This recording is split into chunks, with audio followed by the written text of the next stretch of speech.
ушундай. Сууну эшиктен ташып келебиз. Азыркы замандын жашоосуна талапка бул үйлөр жооп бербейт. Bizde 8 kvartira болгон менен 4 kvartira подвальный помещение. Ушул жерде мен жашайм. Мына.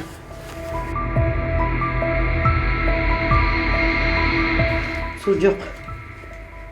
Это при Советский Союзда коюлган, но суу жок.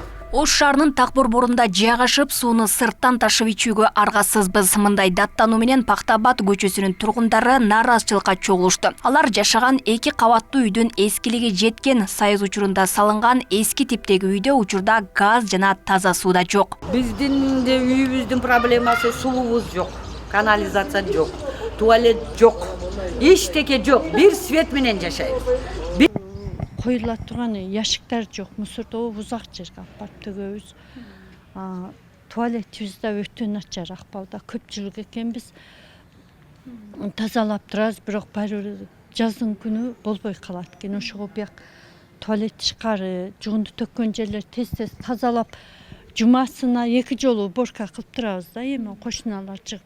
Бирок баары бир шарт болбогондуктан тез-тез тазаласак дагы чыттанып кетет бу жерлер.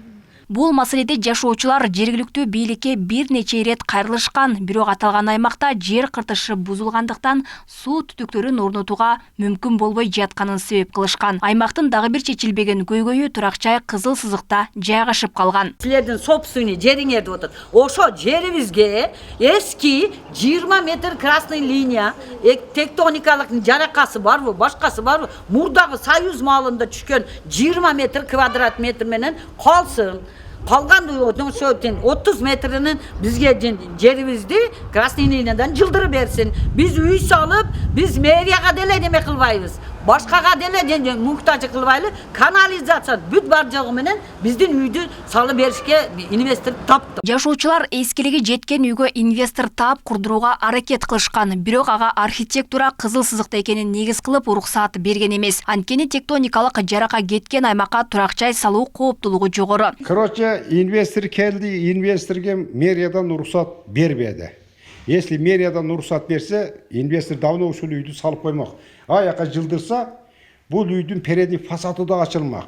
Красный кинеге да жакшы болмок. Бирок уруксат жок. Ана неме ушул мына көрүп атасыңар, ушул жашоо биздики ушундай. Жок, эч кандай абсолютно бир адам жашай турган бизде условия жок. Ошол эле красный линияга магазиндер иштеп атат, башкалар иштеп атат, жаңыдан курулуп атат. Ошол. Аталган көп кабаттуу үй Кооператив жана Пактабад көчөсүнүн кесилишинде жайгашкан. Тиешелүү кызмат ал жер Ош шаарынын деталдык планында жол катары каралганын билдирет. Ал көп патирлүү үй жайгашкан жер Ош шаарынын башкы планында дагы, Ош шаарынын деталдык планда долбоорунда дагы 50 метр жолдун акысына кирип калган. Мындайча айтканда Кызыл Сызыкта жайгашкан үй десек болот.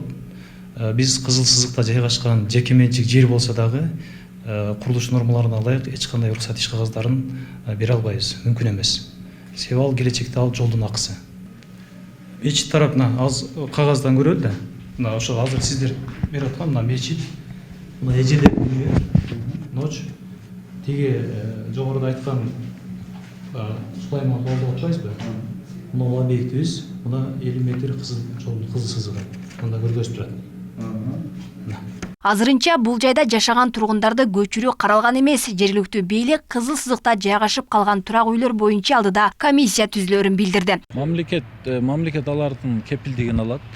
Сиздер айтып жаткан дарек боюнча Ош шаарынын мэри Бакытбек Жеңишбекович дагы бир канча жолу барып, жашоочулар менен да жолугуп, жеринен, үйдүн абалын да көрүп, баарлашып да келген. Ал боюнча эми азыр БДП кабыл алынганда 50 метр көрсөтүлгөн аянтка ошол турак үйлөр кирип калып атат да.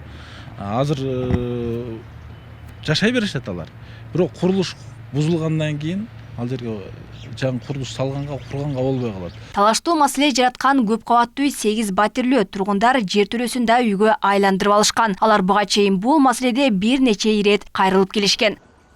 Алмагүл Байгызы, Адилбек Абдакимов, Ош ТВ.